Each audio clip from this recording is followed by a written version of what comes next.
Human beings are a very relationally dependent species. Our capacity to survive and thrive is dependent on our relationships. This is a beautiful thing because it could make us masters of interdependence and symbiosis, but to the opposite, it can open the door for some serious dysfunction. As people, we have a whole lot of patterns in our relationships that are dysfunctional and detrimental, and one of the most common dysfunctional and detrimental patterns is negative loyalty. A negative loyalty pattern can take on many, and I mean many different forms, but the function is the same.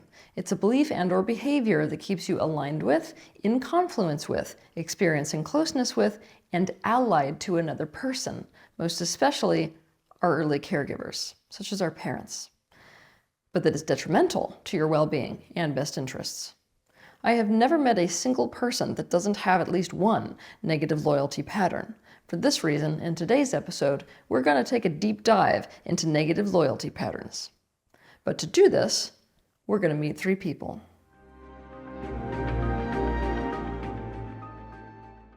Peter grew up in a household with two parents who both used the cut down for control pattern with Peter. With this pattern, a parent cuts their child down to size, which means to humble them by deflating their sense of self-worth, potential, power, value, or importance, so as to keep their self-esteem low enough that the child will continue seeking the experience of being valued, approved of, validated, and their greatness being seen by the parent. The parent lays out what it's going to take to gain those things, which is doing exactly what they want the child to do for the sake of their own wants and needs. They will tell the child and tell themselves that the child is doing those things for their own good, when really it is their way of keeping the child on the hook and getting the child to do what suits them. If you want to learn more about this pattern, by the way, you can watch my video that is titled The Cut Down for Control Parenting Pattern. Because of this tactic that Peter's parents used, Peter felt bad about himself. He felt as if he was never going to be good enough. But the reality is that thinking highly of himself and having confidence and listening to his own inner compass would have been a huge problem for his parents. It would have guaranteed that he would experience conflict, be disapproved of, and be pushed away by the very people upon whom his life depended. In order to stay aligned with his parents, in order to have a chance at approval, be close to them, and avoid being at odds with them, he had to align with the idea that he wasn't good enough, had little value, couldn't trust himself, and needed to defer to them to know what to do. As an adult, Peter maintains this view of himself. He holds tight to the identification with parts of himself that are convinced they can't. And as a result, he doesn't really apply himself to doing even very simple things that he could in fact easily do. As a result, it is guaranteed that he will fail, and then, just like a self-fulfilling loop, his low self-esteem is justified. Here's the thing. Anytime someone tries to improve his self-esteem, he fights them, as if to try to prove how bad he is. People around Peter are starting to feel like he wants his self-esteem to be deflated. And guess what? They're not wrong. Peter is maintaining this view of himself and all the sabotaging behaviors that come with it so as to keep proving to himself that he is not great. The reason for this is that Peter is maintaining a negative loyalty pattern with his parents. It has been many years since he even lived in the same country as them, and yet he's still doing everything to stay aligned with his parents.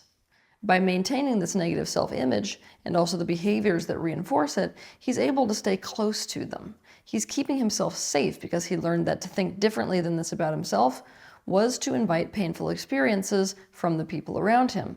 And on top of this, he is keeping himself away from the painful reality that he was in fact mistreated by his parents, so that they could satisfy their own best interests. He is staying allied to his parents by thinking low of himself and keeping himself low. Raquel, who is now 27, has been doing competitive fencing since she was 11 years old. Raquel has been seriously enmeshed with her mother her entire life, but she doesn't know that about her relationship. She doesn't really understand how unhealthy her relationship with her mother is. Instead, Raquel would tell you that her mother is her very best friend, the only person who is really there for her. The reason is that Raquel's mother completely controls her existence. She has made Raquel totally dependent on her in every way, including financially.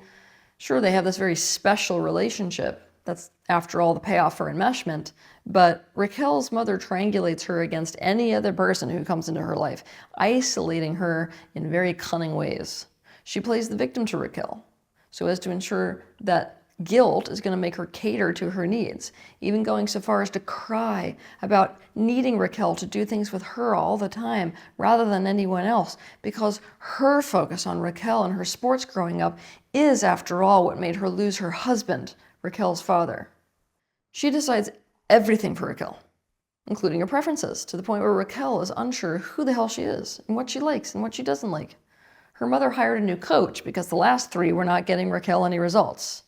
This coach, like the last three, have identified that a key problem in Raquel's game is that when she has the opportunity to go in for the kill shot, she doesn't take it. Also, if she sees that the opponent is not okay emotionally, she throws the match, despite being far better. This coach, however, has identified that the big cause of this is that Raquel's mother is very invested in Raquel being a good girl, especially being nice and sweet. Raquel wants to be able to be aggressive in her matches. In fact, her coach can tell that this is in fact her true nature, but she will not let herself go there, especially when her mother is watching, which is, almost all the time. And as a result, she is unable to truly become a top name in the sport. Raquel will not go there because being aggressive and not nice and sweet means being out of confluence with her mother. This is so threatening for Raquel that she falls apart whenever her coach tries to work on her being more aggressive. She especially develops random injuries, that prevent her from play anytime she is more aggressive.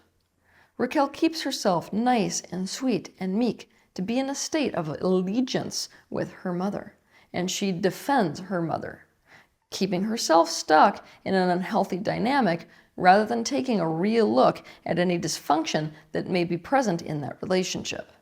Her mother fired the new coach. Surprise, surprise, by the way. Raquel will never actually succeed at fencing at a higher level because of this negative loyalty pattern.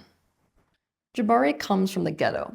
This is a neighborhood with a serious crime rate, high levels of unemployment, terrible schools, limited access to resources, and where everyone lives in poverty. His family, just like every other family he knew, was all too aware that their terrible life experience owed a lot of itself to the discriminatory practices of the Jim Crow era. While they suffered from all the poverty and everything that comes with poverty, poverty was also something that united them. They saw the rich white man as the enemy and the oppressor. Jabari really hated being poor. He wanted a bigger life, but he hid anything he did to try to become better and more from his family. Jabari had a real aptitude for math, so much so that one of his teachers took a real interest in him and his chance to get into a prestigious engineering school. Jabari would be the first person in his family to ever go to college, by the way. Under the arm of this teacher, in order to align with better opportunities, Jabari started dressing differently. When he turned 18, he started attending Toastmasters Club and improving the way he spoke. When he applied to this engineering school with several letters of recommendation, he was accepted. The problem is, all of this made Jabari feel really, really uncomfortable, almost like he didn't belong with these upper-class people who were mostly white, who had lived a totally different life than he had. People who liked different food and different activities and definitely different music. Jabari came under fire from his entire family and all of his friends, especially his best friend. A constant barrage of teasing, mocking, and who do you think you are? Digs about him thinking that he's better than everyone else. And lectures about how he is acting like the oppressor. His older brother even took to responding to any request that Jabari made to anyone with, "Yes, master." The ostracization and sense of non-belonging was way too much for Jabari emotionally.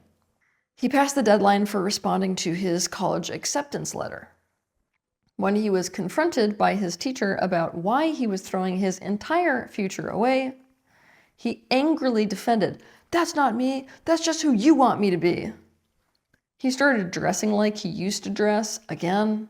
He started hanging out with his friends in super dangerous parts of town. He took a minimum wage job working at an airport with his best friend. Jabari sabotaged his entire future, his potential, and his deep desires in order to stay allied with his people, to stay aligned with and in coherence with his family, his friends, and culture, whose identity was firmly rooted in something they all professed to hate, which was being poor. These are just 3 examples of negative loyalty patterns. As I said in the beginning, loyalty patterns can take on any form. There are ancestral loyalty patterns. Many physical ailments are loyalty patterns. You even see this in dogs, another socially dependent species, when they develop ailments that mirror their owner's ailments. What keeps a scapegoat well into their adult years is in fact negative loyalty. What unites all of these forms that negative loyalty can take is that at their root, these are things that do not benefit a person, but that keep a person in a state of allegiance to and confluence with someone that matters a great deal to them, most especially a parent. Something important to keep in mind is that negative loyalty patterns transcend childhood, and they transcend death.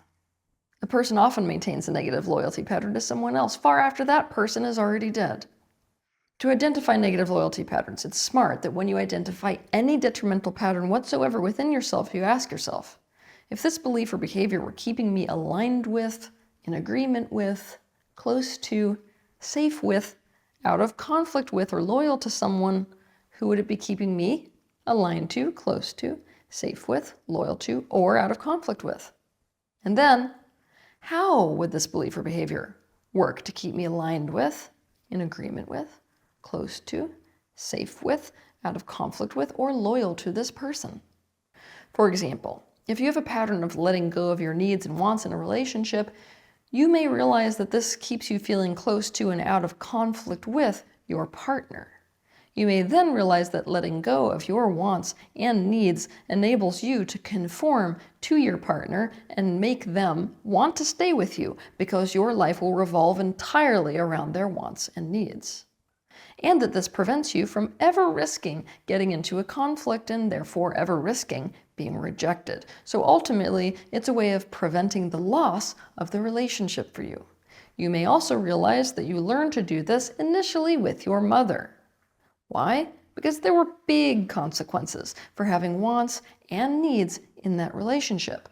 So not only are you trying to maintain your alignment with your partner, you are also maintaining your alignment with your mother with this behavior. Another approach you can take is to take the detrimental pattern and imagine changing it for the better and ask yourself, who would have a problem with me now? What would happen and why? For example, if you have a pattern of self-criticism, imagine praising yourself. You may then realize that the person who would have an issue with this is your father, that doing so would immediately invite his beratement. You may then realize that he wanted to maintain power over you in order to feel control and on top in his relationship with you, and that he could not do that if he felt you were too big for your britches. Negative loyalty patterns often, I mean very often, fit into the category of self-sabotage behaviors. Only there's no such thing as self-sabotage, because all self-sabotage behaviors, no matter how extreme they are, including negative loyalty patterns, ultimately serve a self-preserving, self-protecting function. To learn more about this, you can watch my video titled, "There is no such thing as self-sabotage." It is only by looking consciously and directly at what we are doing that we are in the position to make a choice as to whether to continue with our current way of demonstrating our loyalty to someone.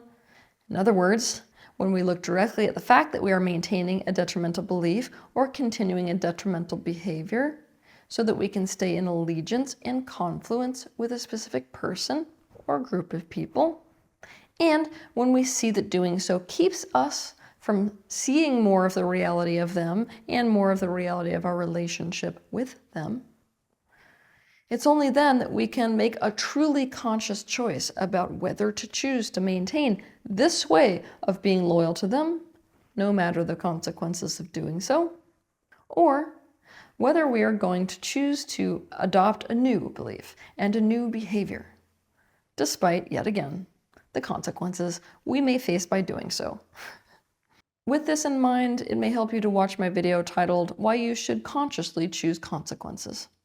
It is tempting to tell ourselves the story that we are maintaining a negative loyalty pattern out of love or because someone loves us.